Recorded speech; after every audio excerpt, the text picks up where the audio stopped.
సిద్ధార్థ్ లోత్రాకు మరో 55 లక్షల ఫీజు, ఇప్పటి వరకు 11.42 కోట్లు చెల్లించిన ప్రభుత్వం అనే ఒక హెడ్డింగ్ పత్రికలో చూసిన తర్వాత టక్కన నాకు అనిపించింది, మరి ఇది ఇలాగే కొనసాగితే నెక్స్ట్ 3 ఏళ్ళు ఇంకా రాబోయే రోజుల్లో సిద్ధార్థ్ లోత్రా కోసం బడ్జెట్లో ఒక సపరేట్ లైన్ పెట్టాలేమో.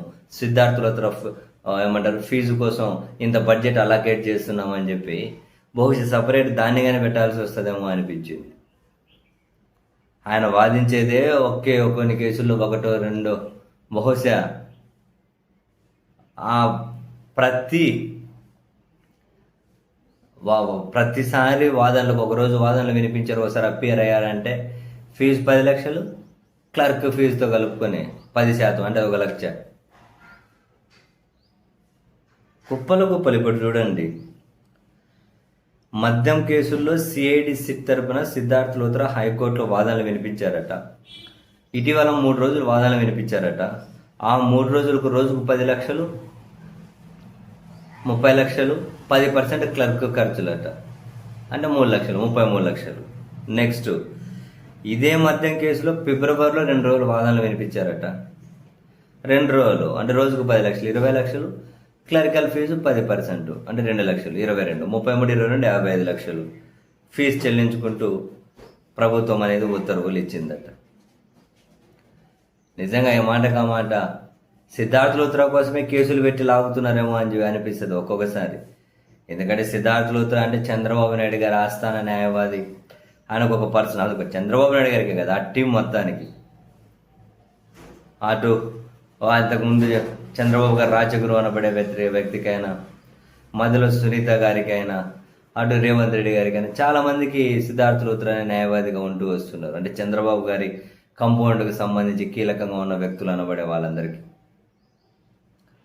వాళ్ళకే కాకుండా తనతో సాన్నిహిత్యం ఉన్న వ్యక్తులందరికీ కూడా. సో బహుశా ఇవన్నీ కనిపించి అఫీషియల్గా ఇచ్చే డబ్బులు, కనిపించిన డబ్బులు ఎంత ఇస్తారో మనకు తెలియదు, అది జనరల్గా ఎంతో కొంత ఉంటుంది.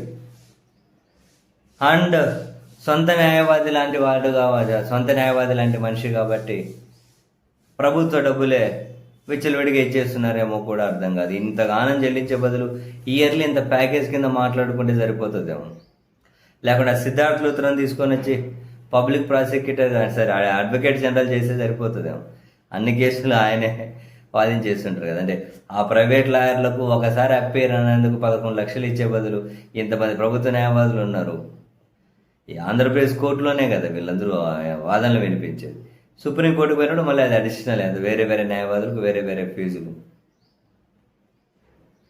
నిజంగా సిద్ధార్థ్ లోత్రాకు ప్రత్యేకంగా ఇచ్చే డబ్బులు కాకుండా ఈ న్యాయవాదులందరికీ కనుక ఇచ్చుకునే డబ్బులతోటి నిజంగానే బడ్జెట్లో ఒక స్పెషల్ అలొకేషన్ చేయాల్సిన అవసరం వస్తుంది. ఎంత డబ్బులు ఖర్చు పెట్టింటారంటారు ఇప్పటి వరకు ఈ కేసులకు సంబంధించి? మనకి చాలాసార్లు అనిపిస్తుంది, ప్రభుత్వ న్యాయవాదులు ఉంటారు కదా, వాళ్ళు ఎందుకు ఈ కేసులన్నీ ఆర్గ్యూ చేయరు? ప్రతిసారి ప్రైవేట్ వ్యక్తులు ఎందుకు ఇంత డబ్బులు ఎందుకు ఫీజు చెల్లిస్తారు? ఎవరు చెల్లించుకుంటే ఏమంటూ ఉంటుందండి, జనానికి ఇవన్నీ ఏమవసరం? కావలసిన వాళ్ళకి డెఫినెట్లీ మేలు చేసుకోవడంలో చంద్రబాబు నాయుడు గారు అందులో సూపర్ పవరు. ఎన్ననుకున్నా కావాల్సిన వాళ్ళకి మేలు చేసి అవి బయటకు రానికుండా డైవర్షన్ ఇంకేదో సబ్జెక్టును జనాల ముందుకు తీసుకొని వచ్చి దాని మీద వాళ్ళు తిట్టుకొని కొట్టుకొని ఎలా చేసుకుంటూ ఉంటారు. ఇది ఈరోజు కాదు కదా, చంద్రబాబు గారు మొదటిసారి ముఖ్యమంత్రి అయినప్పటి నుంచి కానీ ఇటువంటి పంతానే ఉంటుందనే విమర్శలు ఇప్పుడు వినిపిస్తూ ఉంటాయి. సరే కానివ్వండి, మొత్తం మీద సిద్ధార్థ్ లోత్రా అయితే ఇందుకు ఏ స్టేట్ ఆయన విచ్చలవిడిగా ఆంధ్రప్రదేశ్ డబ్బులు అయితే అకౌంట్లో నింపేసుకుంటూ ఉన్నారా? ఎవరికైనా రాసి పెట్టి ఉండాలంటారు కదా. బహుశా నేను కొన్ని అటువంటివి నమ్మినా నమ్మకపోయినా ఏమంటారు, ఇలాంటివన్నీ చూసినప్పుడు అంటే అదృష్టం ఉండాలి, ఆ తెలివితేటలు ఉండాలి. ప్రభుత్వాల దగ్గర నుంచి ప్రజల సొమ్మును ఎక్కడో ఉన్నోళ్ళు కూడా బ్రహ్మాండంగా తినేసేయచ్చు చూడండి.